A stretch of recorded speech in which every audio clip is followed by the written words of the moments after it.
welcome back to another Q&A episode. And before I begin, I just want to remind you that if you want to ask a question, that will be answered in the next episode, which will hopefully be next Sunday, if not the following Sunday. Leave a question down below, and I will most likely answer it in the upcoming video. So Kappa Bricks asks, "What's my favorite droid?" And I have to say, it's R2D2. He's obviously the most iconic droid in my opinion, but he has a lot of character for, not speaking really, and I really hate how in the sequel trilogy how they kind of downplayed him a lot. But yeah, he's a very companionship kind of character. He's like a dog pretty much, and I love dogs, so I would say R2D2 as my favorite Star Wars droid. Star Wars Fan Forever asked, "What is my most wanted Harry Potter set?" And as of now, it's probably Diagon Alley, like the UCS version. It just looks absolutely amazing, as a playset, and the value of it is just great. The only problem I have with the set is the figure selection, and now there are two good figures in that set, but some of them are just really not that too interesting, and they're just kind of boring. But it is a good set once again, and I do hope to someday get it before it retires. And also, the Astronomy Tower and the Burrow are two really good sets. I hope to get the Astronomy Tower before the end of the year. But once again, absolutely amazing sets those are. And Harry Potter is just a very good line of sets to pick up. Of course, I have the UCS Hogwarts up there. The line's just amazing. Sam Productions asks, "Who's my favorite actor?" And I don't know. I like a lot of favorite actors. I'd say Tom Holland, Chris Pratt, and then if I were to say an actress, I don't know. I really liked Margot Robbie in Suicide Squad. She was pretty good in that movie as well. I'm really blanking, but yeah, so those are my favorite actors. Tom Holland, he just has a really good personality, and of course plays Spider-Man in the MCU, and I absolutely love that version of Spider-Man, my favorite version, hands down. Such an amazing actor. Chris Pratt, I saw him in Jurassic World as Owen. And he's amazing in that as well. Guardians of the Galaxy as Star-Lord, or Peter Quill. Absolutely amazing. He's such a funny guy, and just really cool. And then also I saw him in Parks and Recreation, and he was very interesting character in that, but he was still pretty good nonetheless. Huff Productions asked, "How long do I see myself doing YouTube?" And I really don't have a solid answer for that. I want to do it as long as possible because I really enjoy this, but I guess it's gonna end somewhat, it's gonna end sooner than later, at least temporarily, because I'm not gonna be here much longer, so and I would say in 3 years or something, there's gonna be a 2-3 year slow period on YouTube where I'd be making one video a week or something like that. So it'll be hard to grow my channel, but it's really fine. It's life, and I just plan on doing it as at this rate as now. Of course, I'm bound to take a week break here or there. I know I've been kind of slow the past couple weeks in terms of making videos, but I think I'm here. I'm not gonna take a break for a little while, so you guys don't have to worry about that. So yeah, I would say I really have no answer for that because I don't know what going to happen in the future. I could die tomorrow, knock on wood here. That is my pillow. Knock on wood. So you never know with this kind of stuff. But RL Studios asked, "Do you have any other hobbies other than Lego that you'd like to make, put on your YouTube channel or a separate YouTube channel?" Not really. I do video games, but I kind of moved away from that, at least in YouTube, because number one, Mixer's down, and that's what I use to get the gameplay, and I really am not motivated to find any other place to get gameplay. And also that's all I really do. I just do Lego and video games as my hobbies, I guess, and if I wanted to put something on this channel, I just would. I do the occasional trailer breakdown or whatever.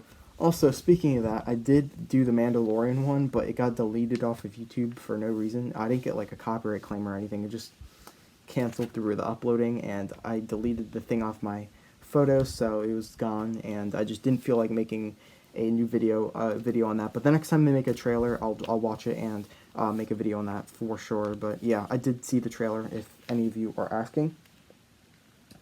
Huff Productions asks, what's my favorite custom figure that I have? And I have 3 that are probably my best custom minifigures, and that is actorActress, the Terminator, and who else? Oh, Joker from, the 2019 movie. Those are my 3 favorite figures that I've done. The Joker looks exactly like how Lego would do it if they were to make the figure. The Terminator looks really amazing as well, just a classy figure. And then actorActress is just amazing.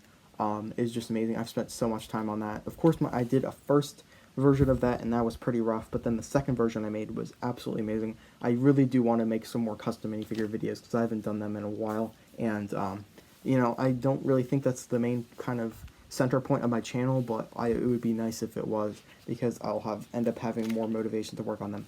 Also, my Caustic figure from Apex Legends, that is such an amazing figure, super accurate, and the sculpting on that is absolutely amazing in the front. Nate the Great asks, how did I make my Batman thumbnail? And I use this app called PixArt. I use it for most of my thumbnails. If not, I would use PS Express, but PixArt is really good. It's very time consuming, and it takes a while to get used to and good at it, but like the thumbnail for my Republic Gunship video, which is #1, doing very well, by the way, so thank you for that. But it took me 4 hours to put that entire picture together. I started from a few pictures of just figures being suspended in the air, and then I had to crop around that, and then I had to crop around this huge gunship. Took me forever, and then I took a picture of my sky. I color swapped everything into like that kind of orange, the grayish orange color I wanted. And then I put all the things I cropped out. I put them all in, and then I did a ton of really cool effects. So that's what I do. And then with the Batman one is I just took I turned off all my lights. I had one direct focus of light, and I shined that where I wanted the light to come from. And then I added a ton of smoke covering like my Hogwarts background and then my Last Jedi movie poster. And then I color swapped the green base plate to red. I don't know why. I just think it looked really good, and it would get the green reflection off of everything, which is very annoying sometimes. And yeah, that's kind of what I did. It's simple, but when you explain it, it makes it sound a lot harder than it really is. Will I ever make another mock contest anytime soon? Drinky Winky asks. I'm not really planning on one in the near future. The last one I did wasn't very popular. Nobody really did much with that. But the first one was I enjoyed the first one. But I do, but not anytime soon. So I'm probably not going to do a mock contest for another month or two. But I do want to do one eventually. I am considering doing a movie night for my server. Once again, still figuring out how to do that, and also figuring out which movie, because a ton of people like different things, and there's some things that people are probably not allowed to watch and different things like that, so that we have to take into consideration.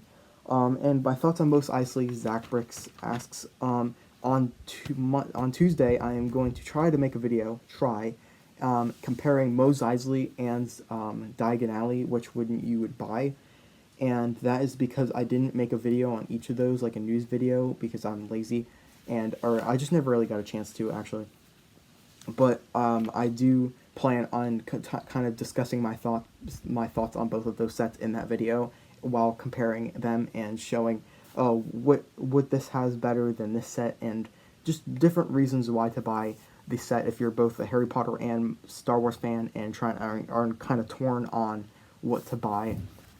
For me, I would say Diagon Alley, but that's because I'm not like I would say the best part about Mos Eisley is definitely the figures, and the build is amazing once again, but it's very concealed and you don't really see anything, and it's not as iconic from the outside portion of it. It's more iconic when you open it up, and if you open it up, it takes a lot of space, and there's not many places for the figures to stand. It's a good set, don't get me wrong. It has amazing figures. The figure selection is absolutely amazing. And then with Diagon Alley, I just don't like the figures, really. Like, there's a couple figures that I really care about, but I wish they based it off of the older, like the movies where they're a bit older, like I almost said episode, like the fifth or sixth Harry Potter, because we've gotten a lot of I have like so many young Harry, Ron, and Hermione's. It's just we have too much of that, and I don't have really older versions of them. So I think they should have had different figures. So thank you all for watching, and I will see you in the next video. Goodbye.